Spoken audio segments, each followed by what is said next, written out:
Listen, it's KB here with Nerdophiles, and I get to talk to the talented writer, director, Juel, and producer Charles King about the fantastic new film, They Cloned Tyrone, you don't want to miss. So I am KB with Nerdophiles. Lovely to meet both of you. Good to meet you too. I absolutely adored this film. I mean, I'm like, it has comedy, heart, conspiracies, it's giving everything, and it's really giving for us, by us, which I really appreciate. So my first question for both of you is kind of what is the love letter or the message to our community that you want audiences to walk away with? I'll start with you, Juel. The love letter, it's just, I'm from Tuskegee, you know what I'm saying? I'm from Alabama. My mama live in Montgomery, and I think really is that, there's just more to us than, than you can distill it. And, it's more than us than I can even distill in an interview, you know what I'm saying? But it's I didn't grow up in a film environment, you know what I'm saying? And I still ended up, finding my way to film, you know what I mean? I think even the neighborhood, and the neighborhood it isn't in any particular city, you never find out where it is, but hopefully over the course of the movie you see that there's more to this neighborhood than someone on the outside looking in, so to speak, might give it credit for, and I think you can extrapolate that, and say just in general, I think there's more to the diaspora than, sometimes we're given credit for. That's true. And shout out to Alabama, my family's from there, so Decatur, so I'm okay. shout out, yes. Okay. Decatur, I'm from Decatur, Georgia. Oh, okay.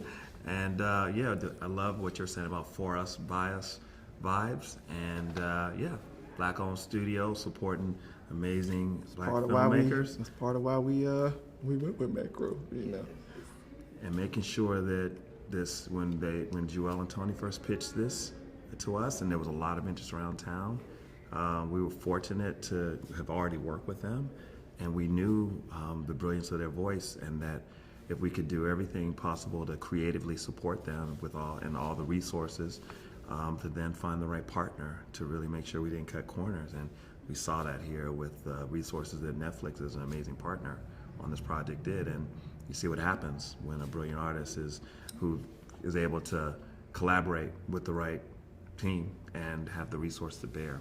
And it's unapologetically speaks to the community, I believe, in a really smart and fun way.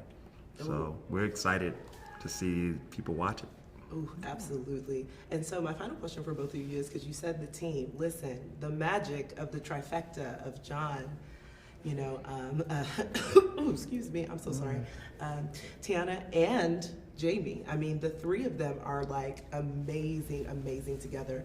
So can you just tell me, what was it for each of you where you were like, it has to be the three of them? There's no other trio that could actually pull this off in this film. I'll only say one thing now that Juel, he was very focused on Tayana Parrish. He obviously, it was amazing to work with all of them, but he always knew from the first time we had a casting conversation, he was like, Tayana Parrish is going to play Yo-Yo, period. And I'll let you go. Oh yeah, it's, honestly, man, it's kind of crazy that they said yes, you know what I'm saying?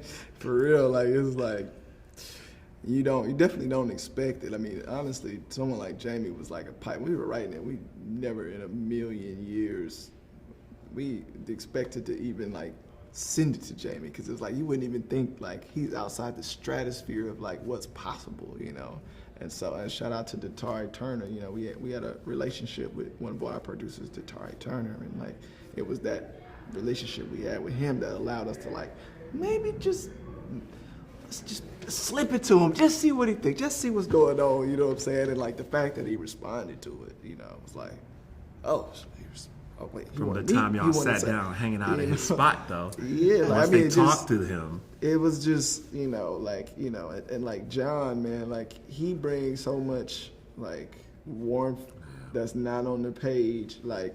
The character stoic on the page, but John brings this humor to him, he brings this warmth to him, you know what I mean? And it's it's hard to imagine the movie without them, because they are the movie, you know what I'm saying? They, it really is like a shell of itself. You know, it's kind of even hard to imagine like it being any good without a cast that good, especially because like the tone is so hard to navigate. You know, the tone's hard to balance, that you need actors who can, you know, ground it and like make them real people, because they're literally playing like caricatures at the beginning of the movie, and they like hopefully, you know, that's up to a person watching to decide, but hopefully like you feel like they're not by the end, you know, and that has nothing to do with me and everything to do with them. And they were so all in on those characters. I mean, there were a couple of times where there were a few moments with the character where they're like, no, this character. I mean, they were those characters. Oh, yeah, like, for sure. yeah, it was. I was going to through. say, it also seems like there's a little improv happening too, particularly from Jamie. With some of the lines, you probably are like, okay, just toss some things in there, but it was great. Oh yeah, please do. Please help me, Jamie. Well, let me tell you, I absolutely can't wait for audiences to see it. I think it is brilliant. You're right, the performances are great, but that's because the script and the direction is amazing too. So just thank you so much for taking time to chat with Nerdophiles. Really appreciate it. Thank you so much. Thank you.